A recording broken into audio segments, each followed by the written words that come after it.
Well, we're here today at Diamond Point, which is one of the featured overlooks on the Endless Wall Trail in New River Gorge National River.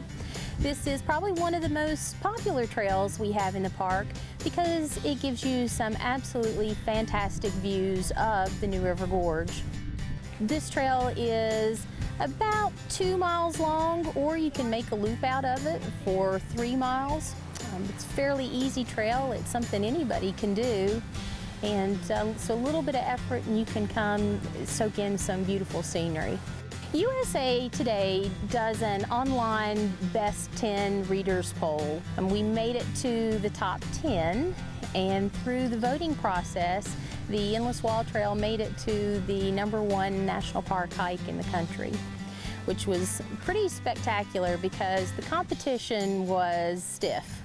Some of the other hikes we were up against were hikes in the Grand Canyon, at Glacier, Great Smoky Mountains, so some of our crown jewels within the national park system. The trail along the way is scenic in its own right. You're walking through hemlock forest, you pass through a beautiful creek, Fern Creek. You're walking through a variety of habitats along the way here, so the payoff at the end is great, but you get to enjoy the trip here too. Well, we have some wonderful outdoor opportunities in the state. Within New River Gorge National River, we have over 100 miles of trails, and this is just one of those spots. It's an easy day drive from most areas in the state, and just to come and enjoy an afternoon out in nature is a fantastic opportunity.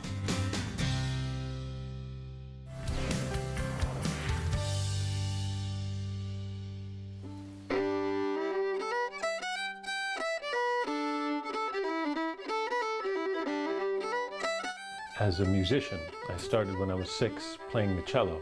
I did that all the way through college. I went to a music school and as a cello performance major, playing the cello. At Indiana University, where I was studying, they have a program in violin making. So I went there and checked it out and it looked fascinating. So I switched from playing to making. I'd always done things with my hands, carpentry, model making, art, but never violin making. But it was a pretty easy step from being a musician already and knowing about instruments and being interested in how things are made, how things are put together, and loving to use my hands to make things. It was kind of a natural step.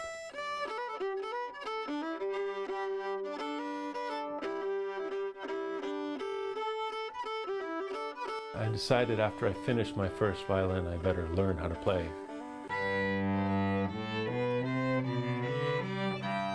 I played the cello, so it was a stringed instruments that I was very interested in. But there's not as much opportunity to make cellos as there is with violins. There's a lot more violinists and fiddle players out there than cellists.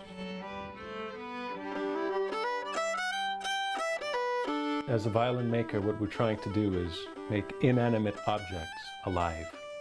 So as far as the shape, the proportion, the color, the warmth that they emanate, that's what we strive for.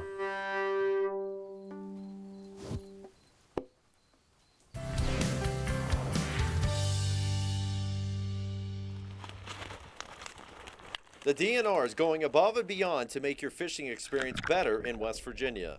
What we're trying to do is create a backcountry experience for our anglers out there. It's a little bit different than our normal trout stockings, which are at high use areas, accessible by bridges. Today, we actually loaded the fish from our hatchery truck onto a rail truck. Besides riding the rails, the only way in here is by foot. But that's why the DNR wanted to stock this beautiful 8-mile stretch of river. Wonderful remote experience of getting away from people, and also the opportunity of catching some great trout. There's a good variety of trout in these waters too.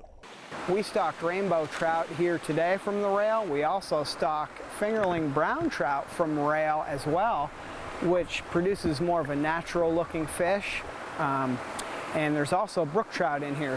It may seem late in the season for trout fishing, but here in the higher elevations, the trout should bite all summer long.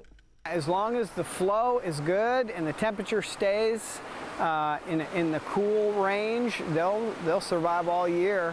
All types of fishing can be enjoyable here in the Mountain State, but the seclusion and the serenity of fishing here may be something you want to try this upcoming summer.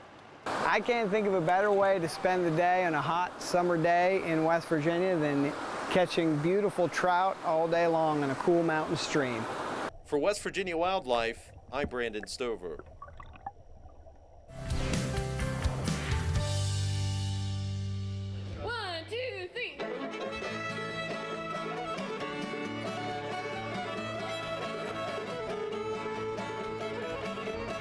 West Virginia has one of the strongest traditions of square dancing of any state. These dances used to be done all over the place and they're not as common anymore, but here in West Virginia we're pretty lucky to have a lot of local communities that still have a vibrant dance tradition. What we wanted to do is make sure these dances can continue for future generations to participate in and to carry the traditions forward. So basically just put these dances on a map and link them together, and you can actually get a brochure with the map and see when all the dances are going to be. There's a schedule. We have a website and we update regularly. So there's a dance every weekend of the year along the Mountain Dance Trail somewhere. It's part of our history and our heritage, and I think it's important to understand where we come from and be proud of our history and who we are. Especially here in Appalachia, there are a lot of negative stereotypes about the region, and this is one of the beautiful things we have in this area that is uniquely, part of our cultural heritage.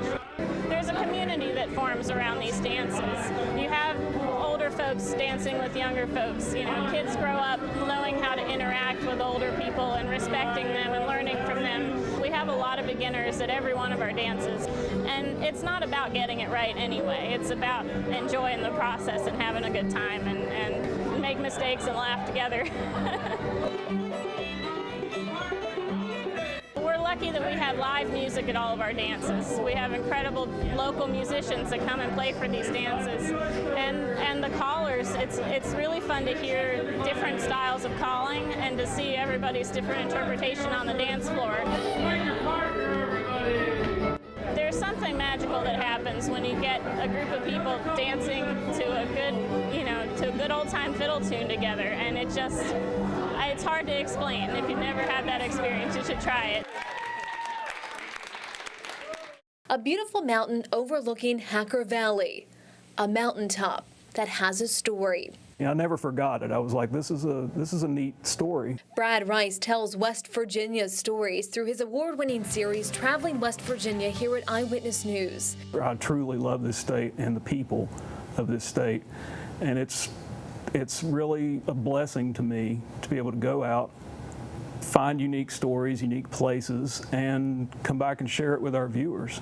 That segment takes him down many country roads that several years ago led him to the Bali family, Swiss immigrants who settled in the rugged mountains of Webster County at the turn of the century, taming what was just wilderness and creating a farm that became legendary, especially for its Swiss cheese, always made in the traditional way. And 3 of the Bali sisters who never left the farm carried on that tradition. The 3 sisters who stayed at the farm, never left, they became known as the Bali girls. Well, the girls were 80 and 90 years old. They weren't really girls, but they became in that area like a cult phenomenon because they did things the traditional way. The way they had done it since they were kids, they continued to do it. The sisters were featured in National Geographic in 1976, just one of the many treasures the family showed Brad during that Traveling West Virginia segment. They brought out all these photographs, and I mean really cool, old, vintage photographs of the farm and the family working the farm, and journals and diaries. I mean, it was all in these boxes. At that moment, Brad knew this family had a bigger story to tell. I asked, would you all be interested in doing some type of documentary sometime? And initially it was like, who would be interested in this? It's our family. And after a year of waiting, the family finally giving Brad the go-ahead to tell their story. When you think about it, it really is kind of a big deal for someone just to hand you their history and say, here, make a documentary out of our lives. I've never forgotten that, and I never will. It was an honor. It still is an honor to be able to share their story.